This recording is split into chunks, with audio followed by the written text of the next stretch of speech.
Some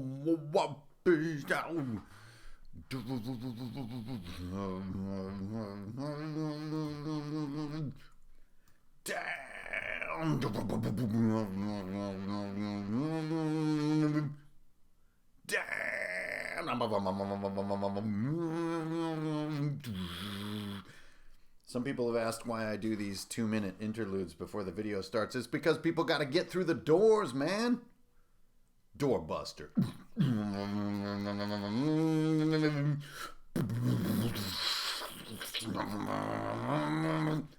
Yeah!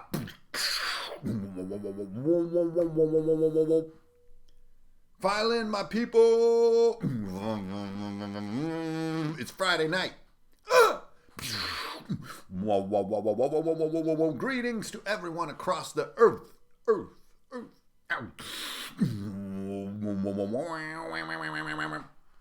Yep, you got to put up with about 2 minutes of pure nonsense while everybody filters in, because some of y'all like it live.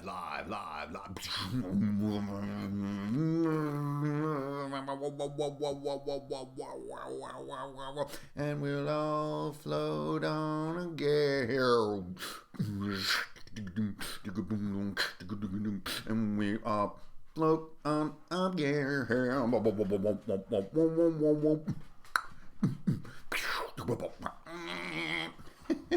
Dubstep is not dead.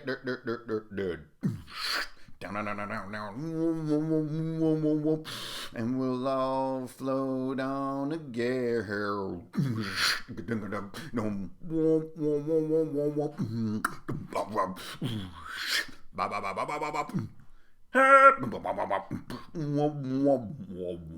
We're gonna go deep back into tie. And we'll all float on again.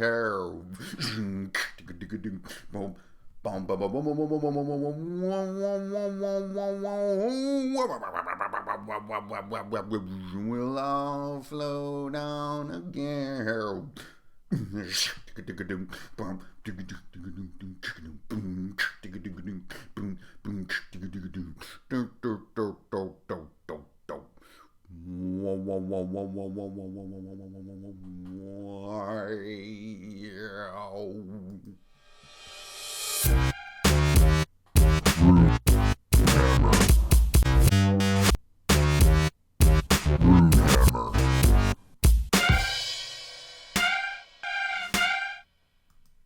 Hey, greetings, programs. It's me, your old buddy Hank Fernail here, Ingrid Bernal, up in northern Runehammer area. Welcome back to Runehammer. This is how we break it down, man. We do the real science.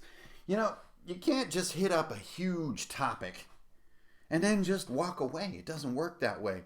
So, what's this little thingy over here? I'll tell you what it is. It's still Pathfinder 2nd edition, the Colossus. It's coming out of the ocean.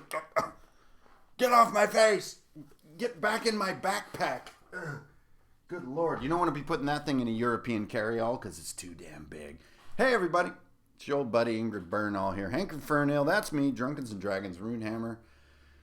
The podcast that's made to last. I'm also on YouTube, where it's cool to be rude. I don't like the sound of that. I don't like the way that feels. I'm not rude. I'm a polite person. I'm a lover of all people. One love to all sentient beings. Welcome back, everybody. Thank you for tuning in. This is big. This is huge. This is double huge. All right. Let's do some house cleaning really quickly before we dive into... I never know which way to point. That's how you know I'm an amateur. Before we really get into this, let's do some quick house cleaning. Thank you, everybody, for all the comments and stuff for the last week. Be sure to go check out Patreon for my new Bearcat setting and that Greg Gillespie stream that went wrong. Sorry about that, everybody. We have an as-of-yet unexplained YouTube error. Somehow compressed an hour-long video into 7 minutes. I have no idea how that happened, but I've got Greg Gillespie. He just got right back to me and he said, dude, we just got to do that again. That was too fun. So we're going to be talking Mega Dungeons next week. So be sure to tune in because this guy is way smarter than me, and it makes me smarter when I talk to him, and I like that part, so I think it's going to make you guys smarter too. I mean, some of you are probably already smarter than me. Actually, most of you are, because I'm the kind of person it takes weeks to understand things. Weeks, I tell you. Okay, welcome back to Runehammer, you guys. This is where the deep think happens, okay? I am not on anybody's payroll except y'all's. My readers and my viewers are the only people that pay me. I am not endorsed in any way to love, hate, or be indifferent toward any product. And so, when it comes to, boom, Pathfinder 2nd Edition, this shit is worth talking about, all right? So the kids are going to have to leave the room, because there might be a couple of S-bombs. I might say shit. It's an adult word for poop. All right. But I'm not going to say that in my evaluation of this amazing book, because this is digging its way into my soul one little paw print at a time.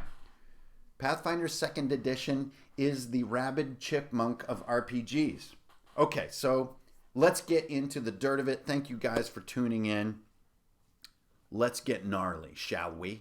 Last week, at exactly this time, it was Friday night, I couldn't contain my thoughts about Pathfinder 2nd Edition any longer. And it was not easy to break these thoughts down into a live stream with all the comments sliding past and all these complex feelings. I had to be ultra fair because I am a huge fan of Pathfinder, both mechanically, artistically, the legacy that they've created, the pantheon of books they've created. So I had to be fair toward that, but then I also had to be hella critical. Now, I know that there are tons of fans of Pathfinder who are just super stoked about 2nd Edition, but I'm not just going to walk in and be stoked blindly.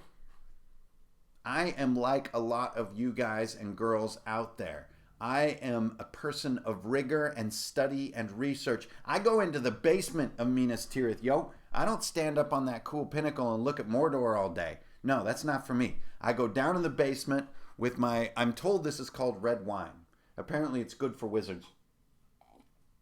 I get down in the basement. I got my church warden. I got my Gandalf hat. I got scrolls all around me. And that's how I learn. I do the homework. I do the math. I go deep and I get the real knowledge. Now, when you're only a couple weeks into looking at a book of this scale and an intellectual work of this scale, you're going to hit the surface. Now, I don't want to come off like last week's stream was some kind of exhaustive analysis of Pathfinder that old Ingrid Bernal over at Runehammer is breaking off and just like he's made up his mind and it's only been out for 7 days. No. Complex minds appreciate complex minds. Now, unfortunately, I don't have a complex mind. I have a very simple mind. So I get emotional and excited, then I get peeved and then excited again, and I rise and fall through this cycle. And I stand by my words as being authentic and honest. But at the same time, you cannot evaluate a work of this complexity and this depth with a cursory reading or a skimming. Now, I think that it's actually somewhat fashionable nowadays to do such things. But we're Runehammerians, man. We're lumpy-headed weirdos with 3 arms and 5 thumbs. We don't give a fuck about fashionable. What we do is the real hobby, the true school shit, where we do the reading, we go deep, and we reread, we take notes until we freaking understand. And when you're someone as lumpy-headed as I am, that takes time. So if you see me twisting around here, here's my journal. And now I'm going to go mega transparency level. Okay, these are my notes and character creation process. 6 pages of journal.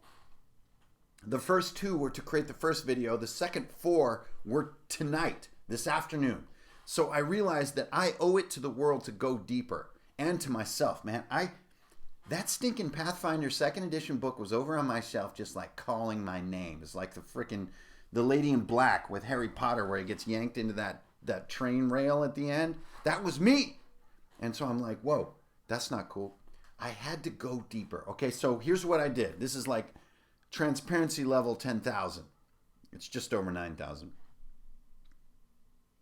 This afternoon, the exact time elapsed was 4 hours, 10 minutes, and consumed 6 beers.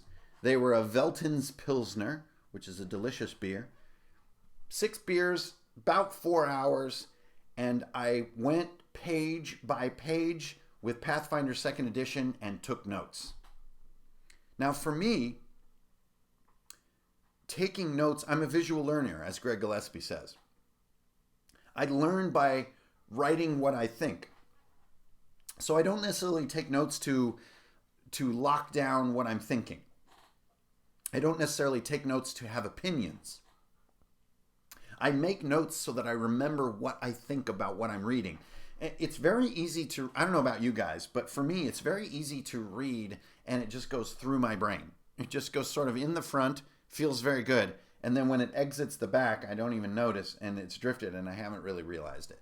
So this afternoon, I felt like I owed it to myself and to the world to make a detailed dive on Pathfinder 2nd Edition. And I'm dying to tell you guys my sort of outcome theorem on this, but I can't because that would be a big spoiler, right? You have to sit through a little bit of video. So last week when I did the Pathfinder video, the response was huge. At least for my tiny little channel, a ton of views in the span of a week because obviously a lot of people are thinking about Pathfinder 2nd Edition. I mean, it's kind of the cutting edge of our hobby. Let's face it, it's one of the larger corporate providers. They've got a lot of momentum, they got a ton of fans, and they got a bunch of brilliant creative people working on their system, their book, and the supplements that are going to be coming, right?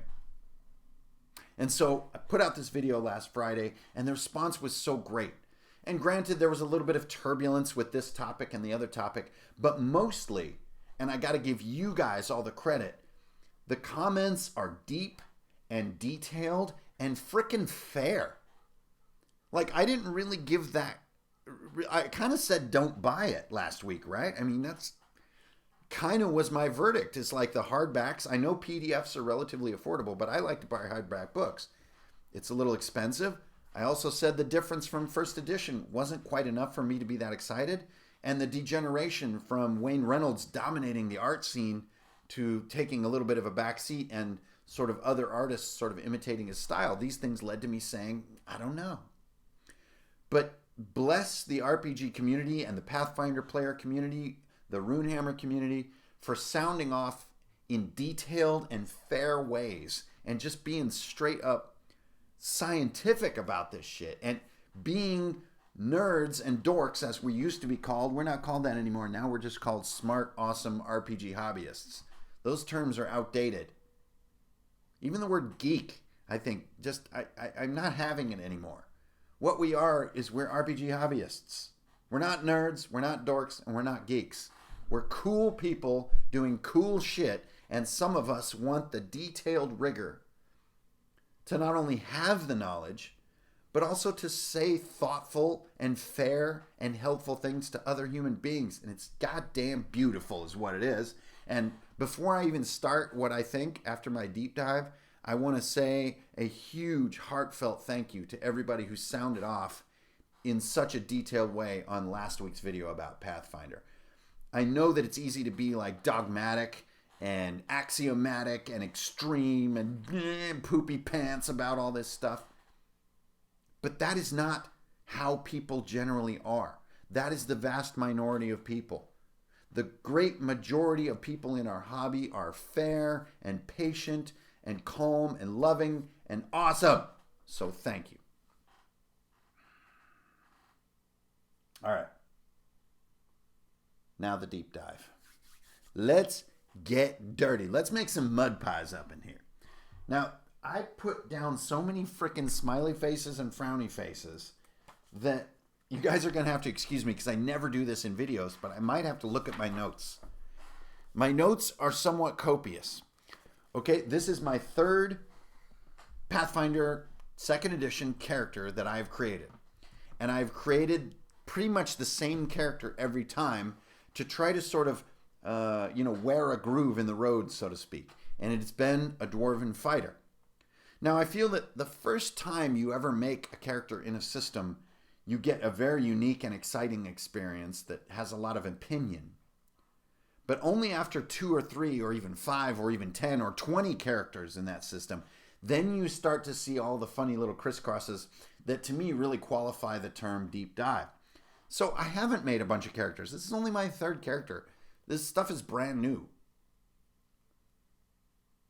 And I just gotta fight my urge to just spoil my theorem on this whole video, my whole ergo at the end, because it's just right on the tip of my tongue. How do I break it down? How do I break it down? Okay, I think I just got to cut to the spoiler. Otherwise, nothing I'm going to say is going to be interesting. Let's get right to the guts of it. When you're making characters and reading into Pathfinder 2nd Edition, and not you, I don't mean to extend my opinion on to you guys. When I am doing that, making characters, reading through the book, it comes down to a very potent, for me anyway, thesis about the value of this book.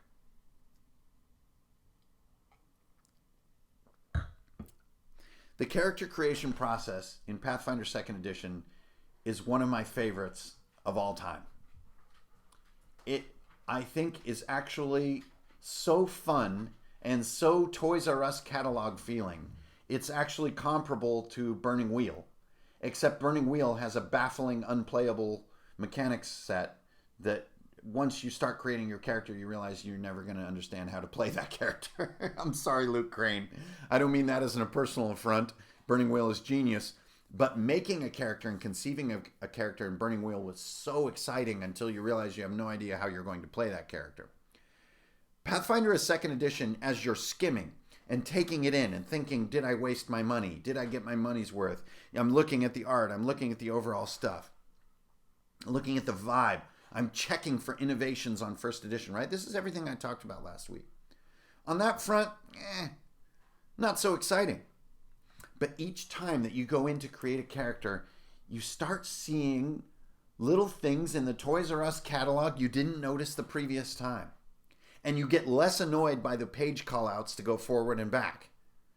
Right? So I'm choosing my ancestry, and then I'm like, man, I know I'm going to be a dwarf, and now I have to thumb through all these other ancestries to get to classes, to get to background? What the...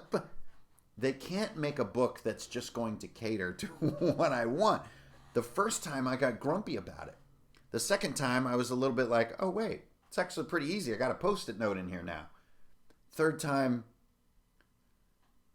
I got to hand it to Paizo on this one. The diamond bookmark motif, which is what I've been calling it. If you take a close look at 2nd Edition, on the spine, on the index that marks the pages on their sides so that you can flip without looking, and in a lot of the smaller elements, including the action economy elements and others, they have adopted this diamond symbol motif with this sort of block shape that encapsulates this diamond. And it's even down the spine of the book. I really got to hand it to Paizo. This is a very subtle and poetic move that they've made. This diamond motif. Now, granted, for us users, especially, I didn't really look that closely at the playtest book. I mean, I thought this is kind of cool. But this is really very, very fresh, right?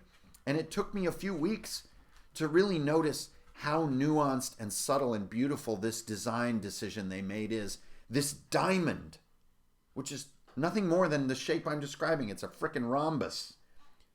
Is brilliant. It recurs throughout the book in a lot of different interesting ways. Now, I want to get back to my theorem. When you are creating characters in Pathfinder, you are handheld through a Disney ride of an experience. It is so well written and so, in my mind, smooth. I absolutely, oh my God, you guys, I am such a diehard 3D6 stat roller. I live that, I gloat because I like that method so much. But the term boost and flaw in Pathfinder 2nd Edition for a +2, -2 is so damn simple that them just mentioning bop, bop, bop, you just start stacking up your write-up. So I don't know if the camera can really see this, but do you see how I started working my stats? That's 2 +2s. Yeah, I know. 2 + 2s is +4. But when you're doing the creation process, instead of going back and scribbling out your stat, because they're all base 10, you get in this nice behavior of going +2. Oh, there's another little +2. Oh, look, there's another one because hey, great, I'm on a 16.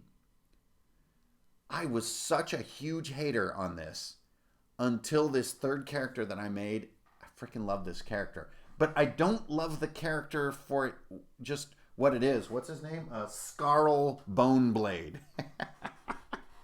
It's like the all-time most creative dwarf fighter name you've ever heard, right?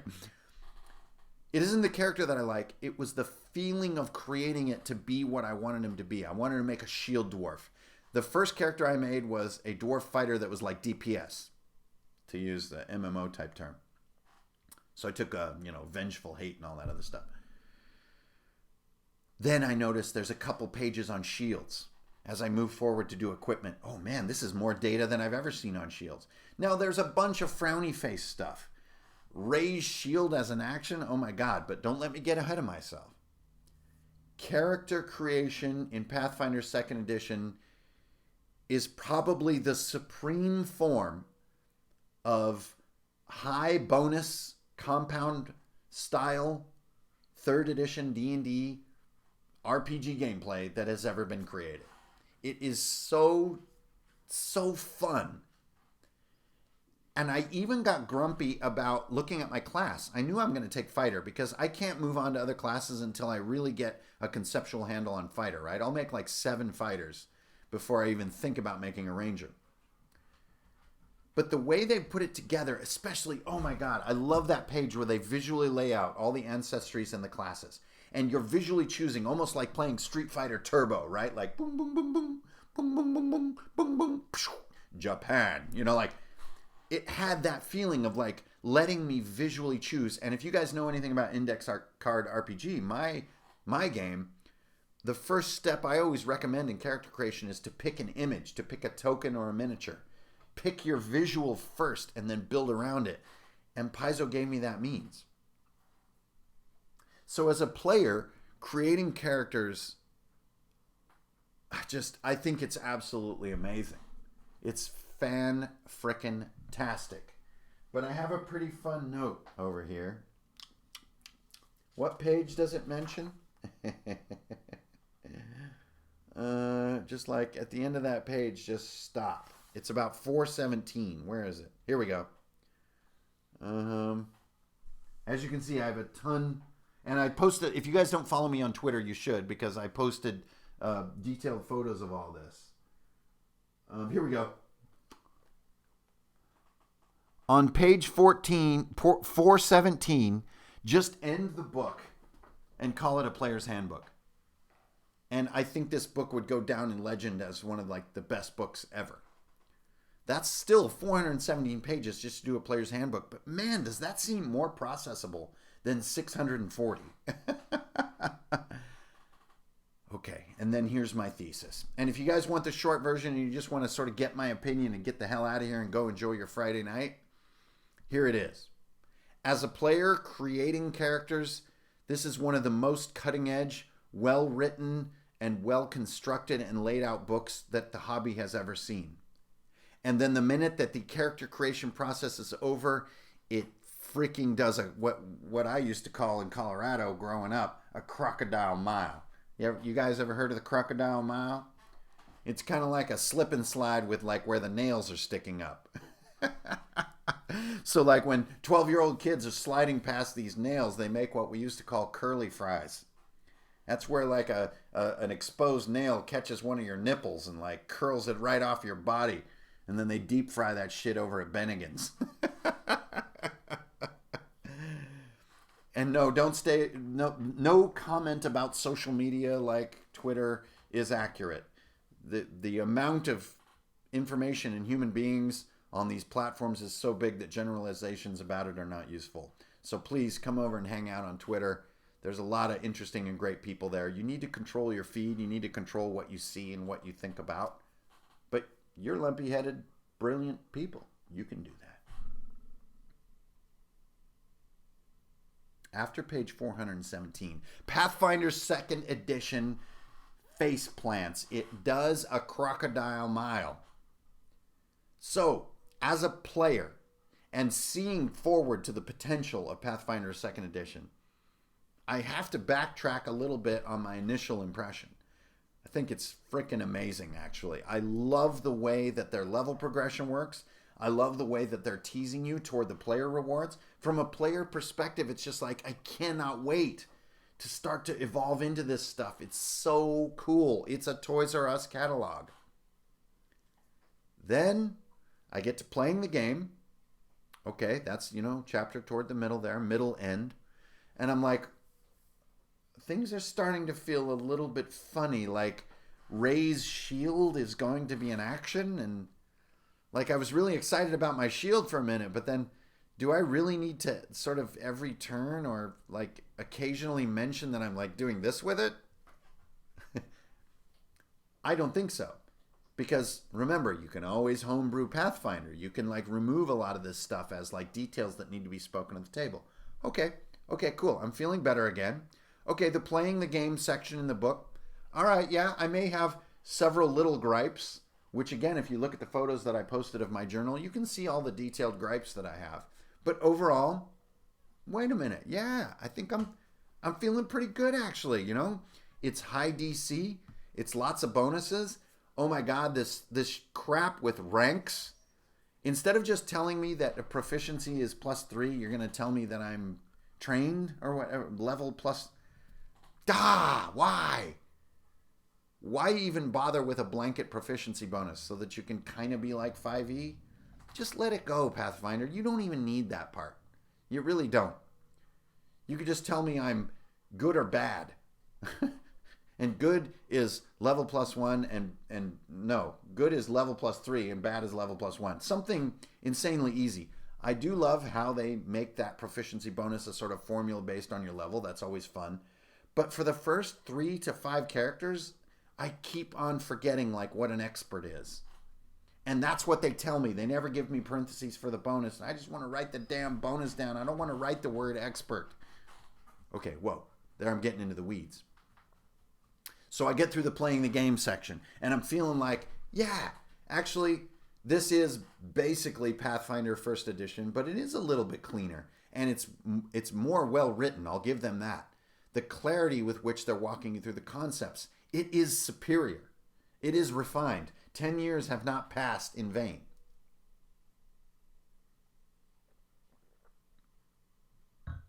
So Pathfinder players out there, do not despair. In fact, rejoice. Get this book. Get it on PDF first for $15. Make sure that you like what you're seeing. Make sure that you're excited. Then just do a POD printout of your own, because POD services are everywhere nowadays. You can choose your own covers. You can do a spiral binder so you can lay it flat on the table while you play. You can do all kinds of things. Or go on Amazon and grab your 2nd edition Pathfinder Player's Handbook, which is what it should be frickin' called. You're going to be an excited player. It's going to be a great next 10 years of Pathfinder play. And I have to agree with a lot of the critical people that commented on last week's stream. It is a faster playing, cleaner, simpler build of Pathfinder. I really believe that after this sort of mega session. This is why I had to stream right after doing this deep dive. This stuff's easy to sort of slip out of your brain.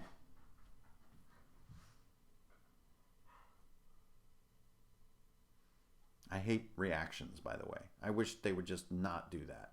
I hate attacks of opportunity because it causes tank and spank, and I hate reactions because just people are trying to do stuff and monsters are trying to do stuff, and everybody's always saying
Okay.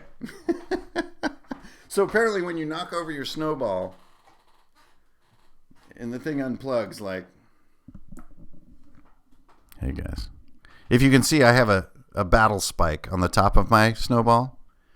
So that if any melee attacks against this snowball, even if they fail, they'll take 1d4 damage.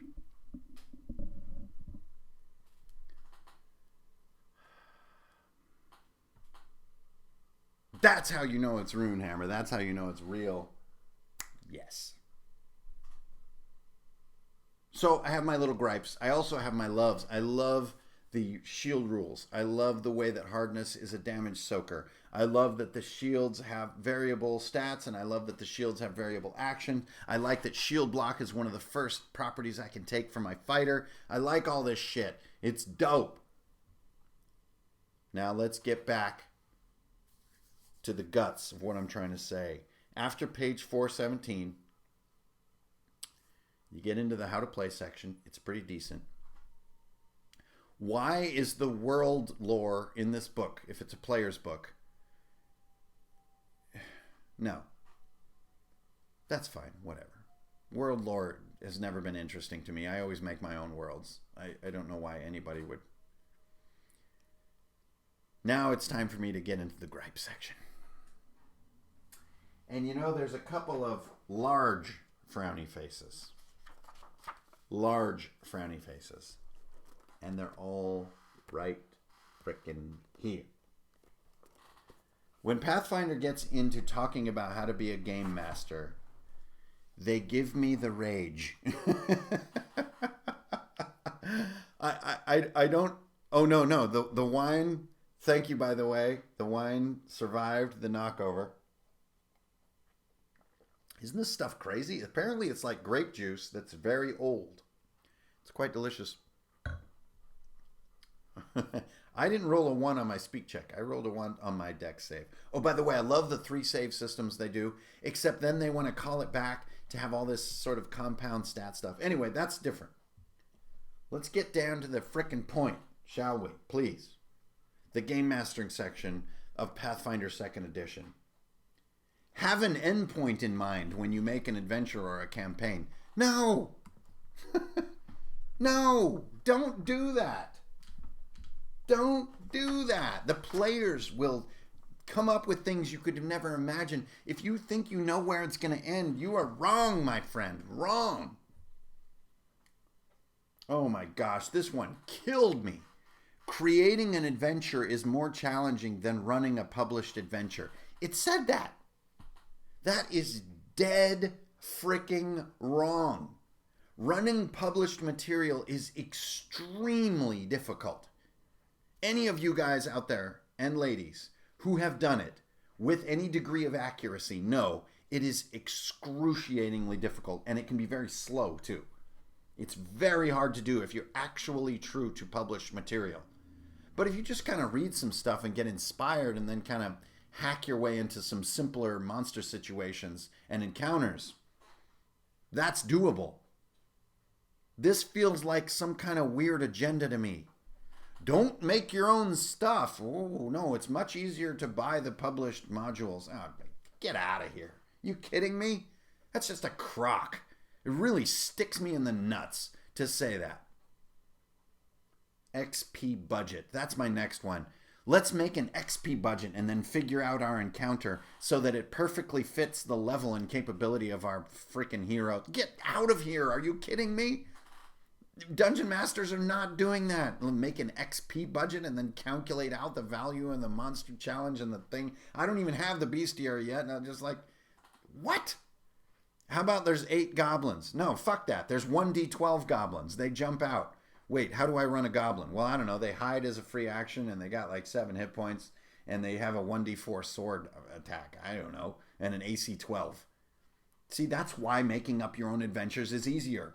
I didn't have to look at anything. There's another mindset in the game mastering section that just puts a cactus in my saddle, I'll tell you what. It's this concept that treasure, XP, and monster difficulty also needs to carefully scale with character level.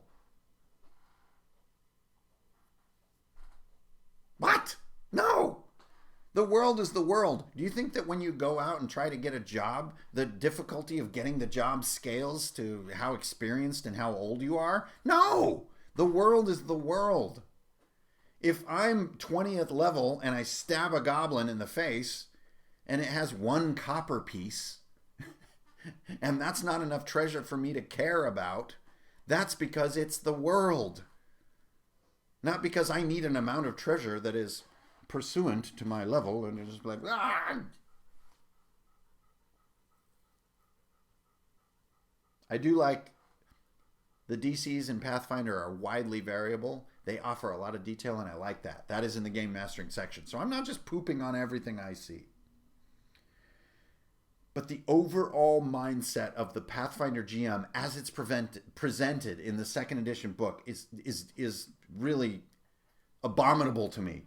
It is anathema to my mind. Then you get to this environment section where they somehow felt a need to describe to you what a bush is. What dirt is. Like, I think I can have my players walk on dirt with relative competence as a game master. I think I can handle it. This whole, I'm being spoken to like, I'm just like, it's mind-boggling.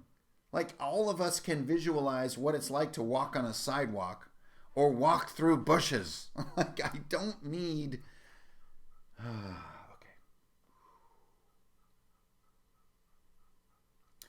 There's something strange happening where Pathfinder is so good to the players. It's so loving to them. It gives them this playground, this Sears catalog, to date myself a little bit. This Christmas letter to Santa Claus of all these wonderful things and these possibilities. And it's damned genius. I love it. And then the minute they start talking about game mastering, I don't know what kind of freaky, weird, dogmatic, axiomatic, tyrannical drugs they're doing. But they're talking about it like, whoa, slow down. You're running on grass, not pavement. We're going to have to look at this for a second. Okay.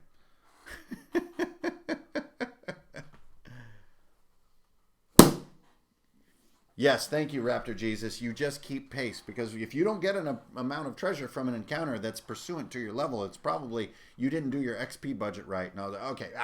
See, now I'm getting agitated and less intelligent. But I really felt like this was worth talking about online tonight, because I did not want people, you guys, not general people, screw that, you guys, to perceive me as some kind of like that I would be jealous or envious of Pathfinder, someone poo-poo on it, you know, the corporations are too big and I don't like it, this kind of attitude. No, it's so much more complex than that. There are so many brilliant game designers that are putting in work on how this stuff all intertwines. And from a player perspective, it's frickin' brilliant. And then the minute they try to tell you what game mastering is, for reasons I don't fully understand, it becomes this sort of dogmatic control freak. It's a very scary, honestly, a very scary portrayal of what it's like to be a game master. It's like being like a bouncer at a Limp Bizkit concert. That's what it felt like to me. And I don't know about you guys, but that is not my role when I'm dungeon mastering. I'm not the bouncer who tells you you are head bobbing way too hard. This is Chainsaw. This isn't even their #1 hit. That's Nookie. You have to wait to bob your head that hard until Nookie plays, which is at the end of the show. And then you will be able to bob your head that hard. No! The number systems in Pathfinder are brilliant. The base game design is freaking brilliant. The way the player characters are built, the way armor class works, the way shields work, the way weapons work, the way all of it works, it's so hackable, so homebrewable. The monsters, I can't wait. It's going to be fantastic. But for some strange reason, they just go full Mengele when they're like going into the Game Master section. It's just like, we have come so far. Like damage types. It's 2019. No one cares about damage types anymore. Bludgeoning and piercing and whatever. No. Conditions. No one wants to look at the conditions page. One of them was fascinated. I don't think that I need a stat block for what fascinated means. Like, you're going to find yourself painted into a corner where you need an adverb section. Like, here's all of the adverbs. And all of the adjectives. Actually, screw it. We're going to even make it even bigger. Green is a plant-like color, often associated with spring. And some things in your game are going to be green. It's just like, dear God, where does it end? Why do I get so peeved at this when it's a relatively minor part of the overall cosmos of Pathfinder? And here is the real thing I've been sort of saving my spoiler on that I really want to talk to you guys about. Nick Tomasello. I leave it to my viewers and my readers to recommend good GM sections, because they're very hard to write. The reason this hobby is somewhat elusive, at least to get to the deeper layers, is because it's not very friendly to casual aspirants, especially game mastering and quality game mastering. And a lot of times you will have a game master, and I really have to give my friend Jason Scranton some credit here. There can be this uncomfortable wriggle of scrutiny from the players. And they might be thinking to themselves, I don't like this about your game mastering, and I don't like that about your game mastering, and I didn't like the way you made me feel here, and I was bored over here. This is not something that everybody's comfortable enduring. The game master is almost like the director of a film in a way. They really don't create all of the imagery, but they're responsible if it's not good. This is not something that is for everyone, and it's very difficult, I think, to put into words. I think that Call of Cthulhu 7th edition is really a very good, the Keeper, the game mastering section there is quite brilliant, with very careful writing and careful language. But I think very few books really play to the game master in the current era. I think in the TSR era, books were generally geared toward game masters. Actually, if you go back even further, if you look at AD&D, the Dungeon Master's Guide was almost 3 times the size of the Player's Handbook. But why? Why is this bugging me so much? Is it because I'm often the DM? No, that's not it. Actually, for the past year, I've just been a player mostly. I've been running games here and there, but really in the long-term games, you can ask my homies, you could tune into RFE on YouTube. I've been a player for a long time. I can't front. Full transparency, man. The reason that it punches me in the groin so bad, which, you know, could make for a good clip on ridiculousness, it's because I feel a lack of trust. I feel that Paizo does not trust me to understand the world. Now, this is very different from understanding the art of game mastering, which I love reading about. It's actually one of the reasons I loved Dungeon World. Dungeon World to me was a game master's book. And not even if you play Dungeon World, just as a thinking experiment. A beautiful way of seeing a new and innovative way of being a game master. But here, I feel like at sentence 1, they think I can't do it. They think that I need the most rudimentary data to sort of fill in the gaps and have fun. And I don't like it. I don't like being talked down to. Now, am I the average audience? Actually, here's where I want to make a somewhat controversial statement. Yes. Yes, I am.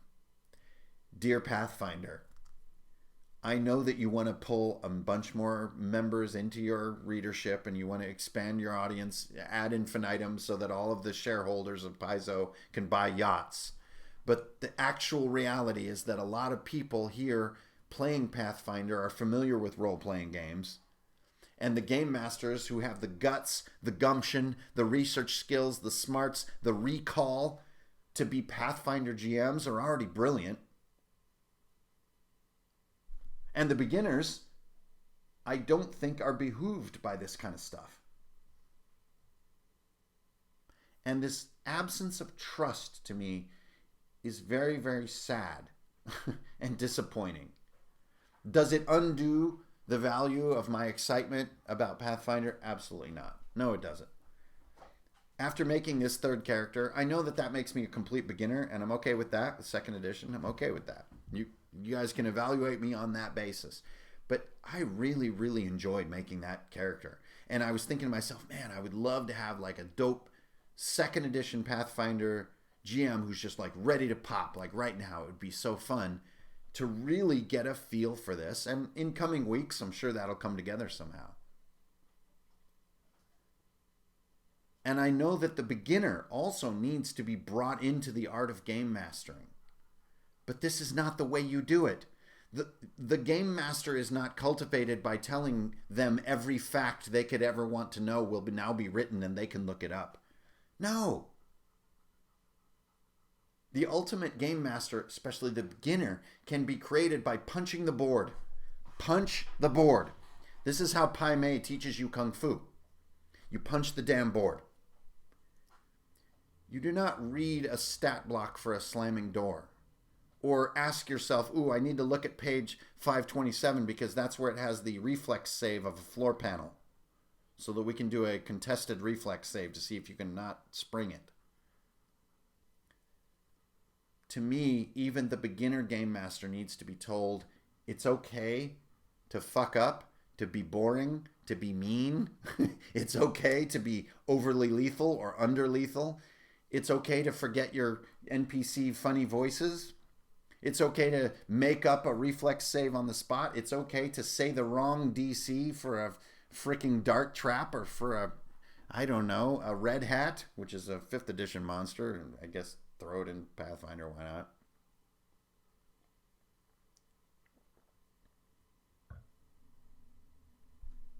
I hope you guys see my thesis on my deep dive into Pathfinder 2nd edition. And truly, I hope that you also see that this deep dive was extreme. I read almost every damn magic item entry, which is like makes your brain go numb. But they're pretty fun. Now that's something that I could see being somewhat interesting putting into a player's book. It's a lot like looking at the Toys R Us catalog and there's a bunch of super huge G.I. Joe play sets that you cannot afford. And you're kind of looking at them like going, ooh. And those are suggestions you can give to your GM and say, man, I would love to get that breastplate of command. That thing is so cool. It really fits my character concept, in my case, because I'm a dwarf shield warrior. Maybe we could, work that into a side quest. Or maybe, you know what I mean? You help a brother out, right? So it's kind of interesting, and I love how they do that. And I'm all for it.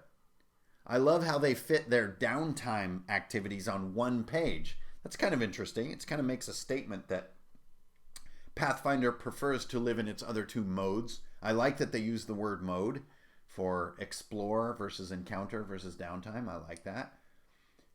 But honestly, the D&D Cyclopedia from 2nd edition way back in the day had the coolest downtime section of almost any book ever. So I'm glad that they were brief on that topic, but there's really nothing there about fortresses, about hirelings, about any of this stuff. And I'm sure they'll postpone it to another book that I'm going to need to get.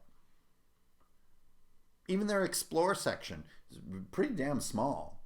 But I do like that they think in those three terms. And so I want to give you guys this more complex and more nuanced evaluation of Pathfinder 2nd edition because it deserves it. There's a lot of people that work on this. The number of players that have built the sort of refinement language for this is huge. I absolutely love the change in action economy that they've done. It's amazing. It truly is different. Rather than things all just being compound bonuses and penalties, you do have this sort of action feel to a lot of the things that your character is building into. And it is an improvement. So this stream is not nearly as simple as last Friday's, which is like, should you buy it? I think my analysis right now is you should probably go in on the PDF and see if the differences from 1st edition are salient and interesting for your group. And if they're not, then stick with the amazing and wonderful canon of first edition, which is huge. And if you're already used to it, which is high compound bonus, roll over d20 in its absolute most fine basic form, then rock on. But there is a better experience here in this book for players. Now, as I get into the bestiary and the other books, maybe those will be worth a review too. But I wanted to come out and be very clean and honest about a more complex talk about this book, because I know it's on a lot of you ladies and gentlemen's minds, and it should be. This is the cutting edge of our hobby. I really do think, honestly, in some ways it's more interesting than 5e, but I do think that a lot of players who've been playing 5e are going to find that there's too much detail here, and the idea of like a 40 DC can be unnerving. Some of the level progression can feel a little big. Some of the numbers can be big. But honestly, when you're making a level 1 character, you're sitting with stats that are not that different from 5e, not that different from Index Card RPG, not that different from 13th Age or Basic Fantasy. A lot of them you wind up, you got a few +2 stats, you got 16 armor. You're coming into very familiar numeric territory. And I think that's a good thing. But most importantly, this stream tonight is not about Pathfinder 2nd edition. This stream is about an approach to evaluating the creative work of other people.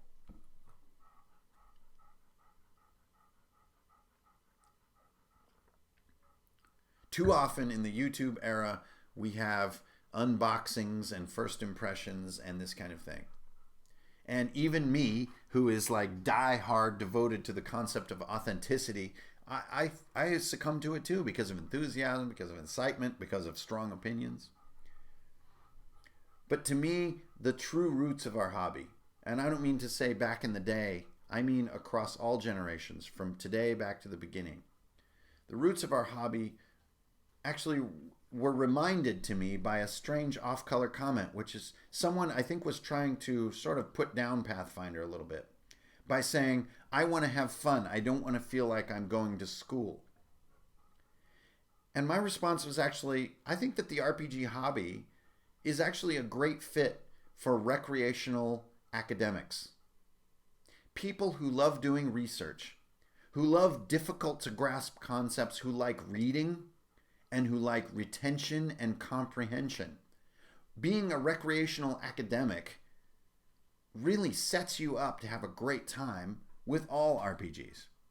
And I don't think it's a fair critique of Pathfinder that it's a big book and that it's somewhat challenging or takes time to sit there and get into it. If I had 8 people around me who just wanted to sit and make Pathfinder characters and we could discuss all the possibilities, it would be a blast. So for me, this stream was really important because I wanted to put myself forward and reinforce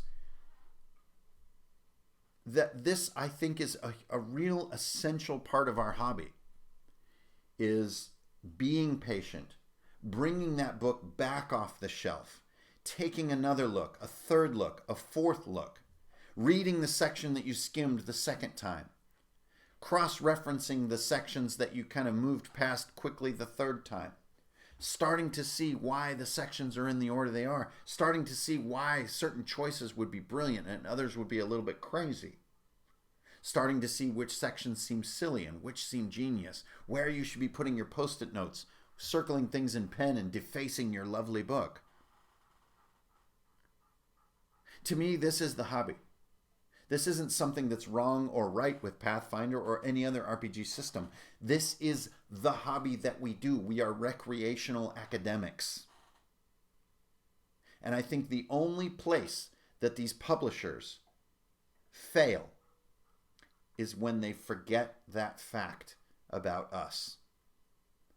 And I think that sometimes in the current sort of era, they forget this because they want more and more and more and more audience. They want to grow so badly that part of their book can be stinking genius and another part can be totally off-putting.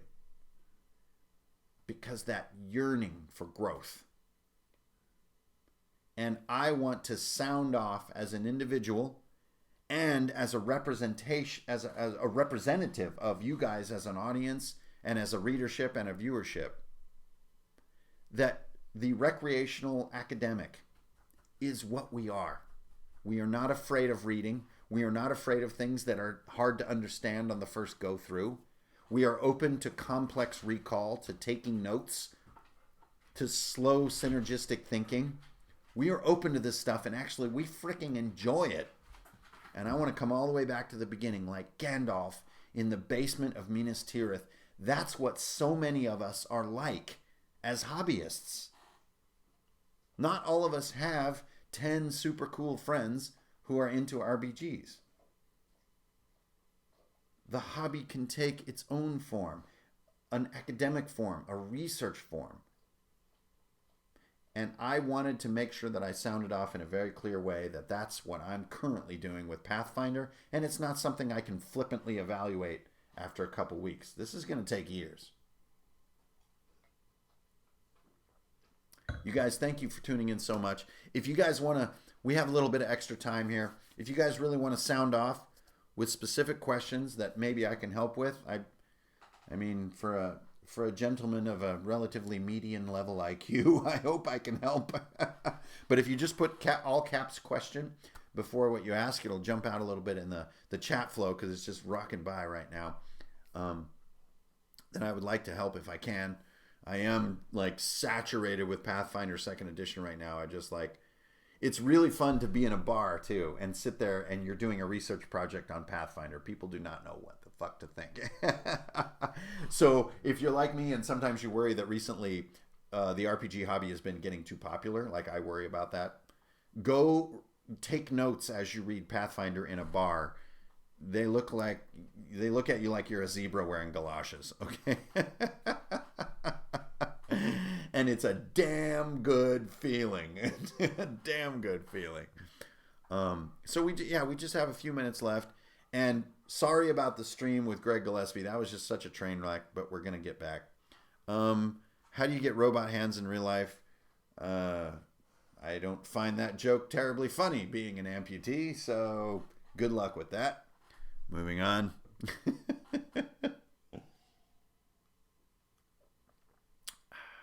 Runehammer, why do you delete your live streams? Hellbent, I only do that for the drunk live streams, which was, I did one about a few weeks ago.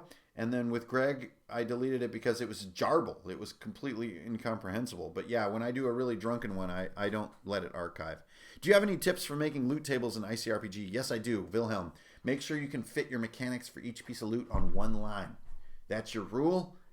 Play by that rule and then set yourself up with like maybe 20 lines. See if you can come up with 20 objects.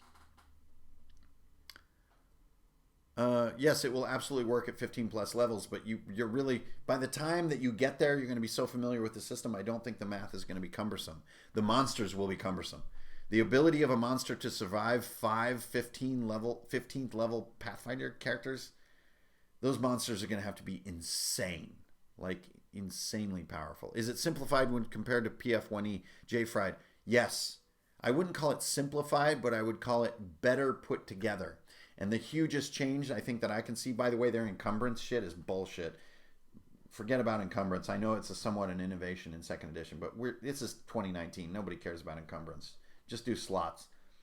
But one of the biggest ones, instead of feats just being pluses and minuses and so on and so forth, they're more like actions now, and it's very clean. It's very, very clean. That's probably and I said that last week, I think that's their biggest innovation. But how it's written and organized, I think, is also their big innovation.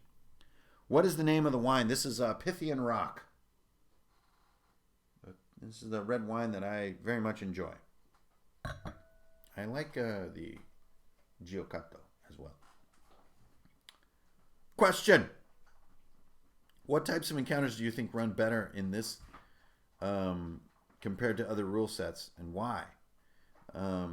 Really quickly, I think my favorite meat is Hidden Legend, but what kinds of encounters are going to run better in here? Well, they're going to be encounters that are player focused, I think. I think that the GM somewhat disappearing is an interesting notion here. And players having the more complex role. Now, it's only going to work to such a point because players with characters this complex are going to be very potent in combat. So what kind of encounters? I think crowd encounters will be much more fun, if not a little bit slow in Pathfinder. But I think creating a single, like, a black dragon for 15th level Pathfinder characters is going to be very, very challenging. And I know that the book will provide that, but I mean at the table, the complexity that dragon is going to have, like Durathrax in my sort of game world. Durathrax Pathfinder 2nd Edition is a little bit of a mind bender right now. So I think smaller, like Mookie battles are going to be a little easier to put together. My high level, Cole Roche, thanks for the question. My high level character is going to die in a few sessions. Likely going, that's a dismal outlook. What do you believe to be key in making the most of a character death? Don't die. Don't make the most of it. Never self-sacrifice in a suicidal way. It's really anticlimactic. I mean, my advice is pretty well known on YouTube about character death, which is just more from a GM's point of view about it being decisive. As a player, don't make anything of it. Be very graceful and humble and bow out and be quiet when you die. Let other players make it exciting. Eric Sheely, thanks. Question: how are you coming on your next RPG? Oh man, well that's Viking Death Squad. That is its own system as well as world setting and the whole deal. That's basically my next big offering, and that's being worked on for next year. If you guys jump on my Patreon, my patrons currently have sort of cut me loose, and I'm working on a campaign setting right now called Bearcats. So if you guys want to go check that out, please feel free. But yeah, Viking Death Squad is my next really big project. And if you want to see a teaser, you can go to vikingdeathsquad.com. Oh my God. Question. Dursey, thank you. I'm planning on running Three Kingdoms inspired to take a 2nd edition approach. Awesome. Any suggestions for building a good shopkeep and recurring villain? Well, shopkeep is no big deal. Just keep an eye on how much gold you're giving out and taking in. I mean, they should be somewhat comparable, so there's a feeling of consistency. But as for villains are not the star of this game at all. The less your villain ever appears at all, the better. Villains have a way of taking the stage from players that is not pleasant. Now, I know that they need to be there. Dear Lord. But my advice with a villain is just keep them low profile, in the background. They only appear once in a while. Let the players be the stars. Your villain does not really matter that much. A great piece of advice is your campaign is going to be most interesting if both your heroes and your villain think they're in the right. If you follow that and then just put your villain in the background, I think you'll do great. Hey, Brian Smith. Any choose your own adventure content in the future? You know what? I tried so hard to write those. I find them to be very boring. Very, very boring. I found my efforts to be so much more rewarding making RPG stuff. Matthew, hey, thanks, man. How do you come up with prices in ICRPG? ICRPG doesn't really use coins in any meaningful way. Treasure and XP are basically cut out of the game. So I would just go by the old 1, 10, 20 type rule. So junky stuff is 1 gold, cool stuff is 10, and really cool stuff is 20, and just be stingy with gold and just keep the numbers low.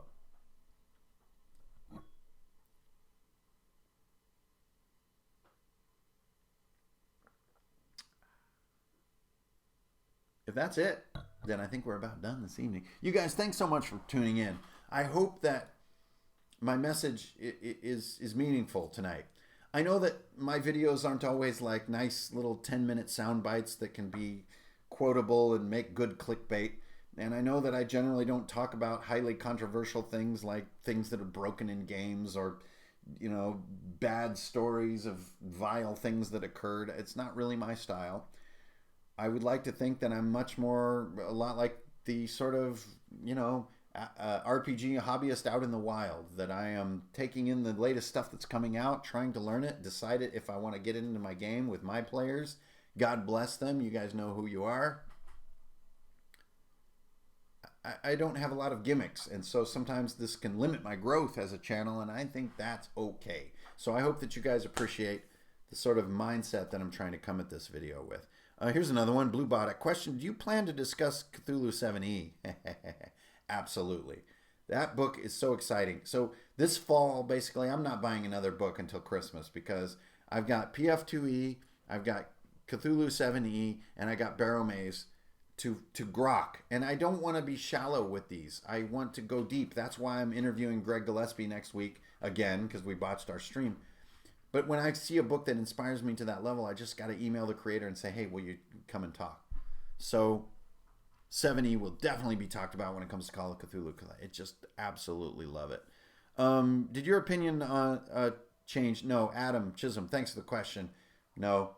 The art in Pathfinder 2nd edition is not as good as 1st edition. Period. End of line. Or what are people saying nowadays? Hard stop?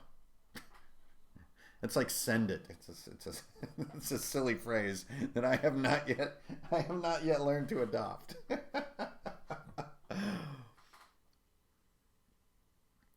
Okay, opinion. Check out Bugfire. You guys, thank you very, very much for tuning in tonight. Trying to just jump back into YouTube. All of the old things, by the way, that everybody mentions sort of missing or yearning for, room design, mechanics design, and other things that I did 4 years ago, those in some way still continue on Patreon quite a bit. But also I never really set out to be a TV personality or YouTube personality. I always just wanted to play games and roll characters and make adventures. And so that's where a lot of my effort has been lately. So if you feel like that I've been quiet or absent a little bit, I'm doing art for a lot of different RPG projects and also working on my own games. And so that's where I've been, and that's honestly where I want to be. So I never really set out to be a sort of a TV broadcaster. I'm not sure I'm very well suited to it.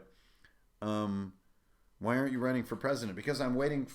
Oh, no comment. I think I've learned to avoid these types of questions. This channel is all about RPGs and the RPG hobby, not about other crazy stuff that may be going on in the world, except in the way that I close all my streams, and it is time to do exactly that.